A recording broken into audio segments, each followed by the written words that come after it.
जन्म और मृत्यु का ये चक्र बेहद रहस्यमय है। किसी को भी ये पता नहीं होता कि हमारी मृत्यु कब होगी और अगला जन्म कहाँ होगा। ये कुछ ऐसी बातें हैं जो किसी के हाथ में नहीं है। आज की कहानी बेहद खास होने वाली है क्योंकि इसको सुनकर आप हैरान रह जाएंगे। इस कहानी की शुरुआत होती है 8 जनवरी 1902 से, जब मथुरा के एक घर में एक बच्चे का जन्म होता है और उस बच्चे का नाम रखा जाता है लुगदी। जन्म से सिर्फ 10 साल बाद ही यानी सन 1912 में उसकी शादी मथुरा के कपड़ा कारोबारी के साथ करा दी जाती है जिसका नाम था केदारनाथ चौबे। लुगदी केदारनाथ की दूसरी पत्नी थी।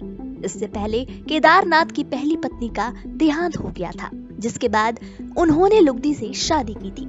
सन 1924 में लुगदी पहली बार मां बनती है, पर उसको मरी हुई संतान पैदा होती है। ये मरा हुआ बच्चा लड़की थी जिसे लुगदी ने जन्म दिया था। फिर इसके 1 साल बाद ही 25 सितंबर सन 1925 की तारीख को लुगदी को दोबारा एक और संतान होती है और इस बार जिसको उसने जन्म दिया था वो एक लड़का था। उस समय लुगदी की उम्र करीब 23 बरस की थी। इस बार बच्चा एकदम ठीक था, लेकिन बच्चे को जन्म देने के बाद से ही लुगदी की तबीयत खराब हो जाती है और 9 दिन बाद लुगदी की मृत्यु हो जाती है। परिवार में मातम का माहौल छा जाता है। ये समय केदारनाथ के लिए बड़ा ही दुखदाई था क्योंकि पहले पहली पत्नी की मृत्यु, उसके बाद दूसरी पत्नी से हुई पहली संतान की मृत्यु और अब दूसरी पत्नी का भी स्वर्गवास हो गया था। घर वाले भी केदारनाथ को लेकर काफी दुखी थे। वक्त बीतता गया और लुगदी की मौत के ठीक 1 साल बाद 11 दिसंबर 1926 को दिल्ली के एक इलाके में बाबूरंग बहादुर माथुर के घर एक बच्ची का जन्म होता है। बच्ची के जन्म पर उनका परिवार बेहद खुश होता है और वो उस बच्ची का नाम रखते हैं शांति देवी। समय बीतता है, शांति देवी बड़ी होती है। वो बचपन से ही काफी चुप रहने वाली लड़की थी। अपने घर वालों के साथ भी बहुत कम ही बतलाती थी। लेकिन फिर एक दिन जब वो 4 साल की थी, वो परिवार वालों के साथ और दिनों से ज्यादा बातचीत करती है। लेकिन तभी घर वाले एक बात को परखते हैं कि ऐसा क्यों लग रहा है कि ये मथुरा वालों की तरह बात कर रही है। इसकी बोली में मथुरा वालों की झलक है। इसके साथ ही वो बिना रुके बेतहाशा बोलती ही जा रही थी। वो तभी अचानक कह देती है कि आप लोग मेरे असली माँ बाप नहीं हो और ये मेरा घर नहीं है। मेरी शादी हो चुकी है और मेरा एक बेटा भी है। ये मेरा घर नहीं है।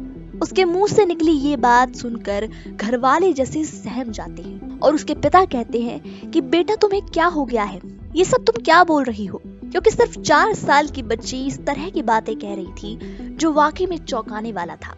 वहीं उन्हें पता चलता है कि वो स्कूल में भी अपने साथ के बच्चों के साथ ये सारी बातें करती है, जिसकी वजह से उसकी क्लास में उसका मजाक उड़ाया जाता है।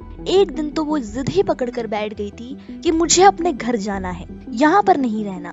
शांति को लेकर उसके माँ बाप बहुत चिंता में आ जाते हैं। वो बेहद परेशान थे।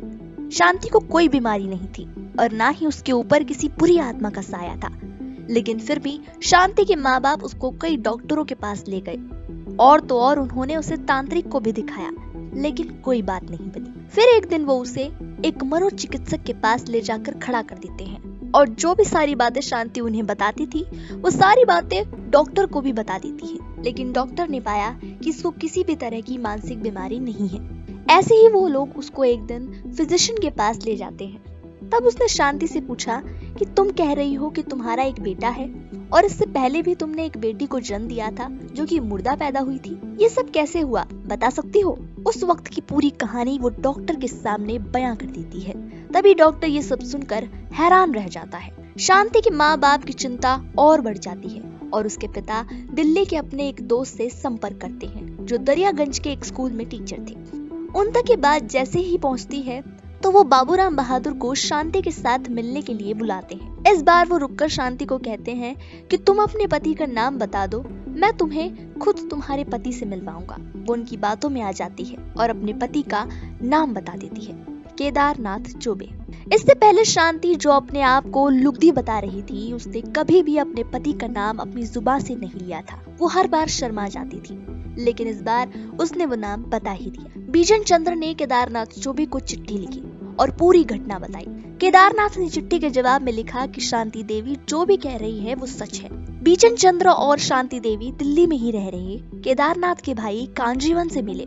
शांति देवी ने कांजीवन को पहचान लिया और कहा कि वो केदारनाथ के चचेरे भाई हैं। ये देख सभी हैरान रह गए। इसके बाद शांति को उसके पति, अपनी माँ, बेटा और तीसरी पत्नी के साथ उसे मिलने के लिए पहुंचते हैं और वो अपने आप को केदारनाथ का बड़ा भाई बताते हैं। लेकिन उनको देखते ही शांति की नजरें नीचे झुक जाती हैं और वो शर्मा जाती है और कहती है, यही मेरे पति हैं। केदारनाथ उससे अकेले में बात करते हैं और फिर मानो उनके होश उड़ जाते हैं, ये जानकर कि उसे वो सारी बातें पता थी कि जो सिर्फ वो और लुगदी ही जानते थे। उस समय ये बात दिल्ली से लेकर मथुरा और फिर पूरे देश में कोने कोने में फैल गई।